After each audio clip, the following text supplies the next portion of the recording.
Դոնալդ Թրամփի հայտարարած առևտրային պատերազմի հենց առաջին գիշերը ծանր է նստել աշխարհի վրա։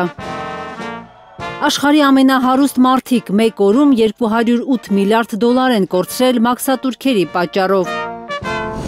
Ինչ ցնցումներ կբերեն դրանք Հայաստան, որ ըստ վիճակագրության տարեկան 50 միլիոն դոլարի ապրանք է ուղարկում Միացյալ Նահանգների շուկա։ Հիմնականում խմիչք, պահածո, ծխախոտ, խմելու ջուր, հագուստ, ոսկեազարդեր։ 16 միլիարդի գերազանցող արտահանման թվի մեջ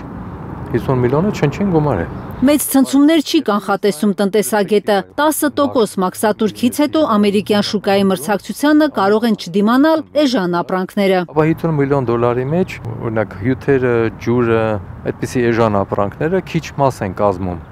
Նաև օղի կա, այնտեղ ալկոհոլային բաներ կան, քիչ թիվ է կազմում եւ դրանք քանի որ էժան ապրանքներ են, դրանց վրա 10%-ը կարող է զգայուն լինել արտանողի համար եւ ինքը չկարողանա դիմանալ մրցակցությանը։ Բայց ոսկերչական իրերի դեպքում, երբ որ նաեւ ոսկու գինն է թանկացել հիմա, ծխախոտի դեպքում կամ վերարկուների եւ այլ դեպքում, կարծում եմ, որ 10% մաքսատուրքը կարող է այդքան մեծ ազդեցություն չունենալ։ ԱՄՆ ներմուծող դեպարտամենտի վիճակագրությունը մեր ունեցածից տարբերվում է։ Ոչ թե 50 միլիոն, այլ 140 միլիոն դոլարի հայկական արտադրության ապրանք է մտնում ամերիկյան շուկա, հավանաբար երրորդ երկրներից։ Փաստաթղթերը մնում են հայկական, դրա համար Ամերիկայի ներմուծող դեպարտամենտը ֆիքսում է, որ դա հայկական է, Հայաստանից եկած է, բայց իրականում դա կարող է երրորդ։ Եվ այստեղ օրինակ մոտարապես իրենք 140 միլիոն են ցույց տալիս։ Այսինքն համարյա թե 90 միլիոն դոլարի տարբերություն կա։ Ընդ որում հետաքրքիր ինչն է, որ այդ 140 միլիոնի դեպքում մոտարապես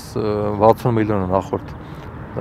տարիների 23 թվի օրինակ վիճակով մոտարապես 60 միլիոնը համարվում էր ադամանդ եւ ադամանդային հումք եւ վերամշակված ադամանդ։ Այսինքն այստեղ երկու ենթադրություն կարելի է անել։ Մեկը կարելի է ասել, որ դա ստվերային արտահանում է,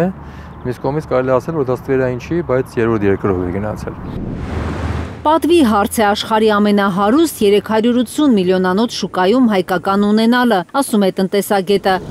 Արտահանողները դժվարության առաջ են կանգնելու եւ Մակարյանի կարծիքով Հայաստանի կառավարությունը պարտավոր է սուբսիդավորել ներմուծման 10% մաքսատուրքը։ Աշխարհի համար առաջին տնտեսության հետ առևտուր անելը պատիվ է բերում եւ դա համբավ է եւ դա նաեւ ստրատեգիական նշանակություն ունի, ռազմավարական նշանակություն։ Դրա համար մտածել դե լավ 50 միլիոնը ինչ է որ թողնենք թող ինչ կնի, այդպես չպետք է մտածել։ Թե ամերիկյան, թե եվրոպական շուկաներում մեր ապրանքը կարող է մրցունակ լինել, եթե մեր արտադրողները բիզնես պայմանագրեր կնքելու մշակույթին տիրապետեն, նոր տեխնոլոգիաներ մտցնեն արտադրական պրոցես, վերապատրաստեն աշխատողներին։ Միայն այդ դեպքում կարելի է դիմանալ ցանկացած տնտեսական պատերազմի, անգամ եթե այդ պատերազմը աշխարհին Դոնալդ Թրամփն է հայտարարել։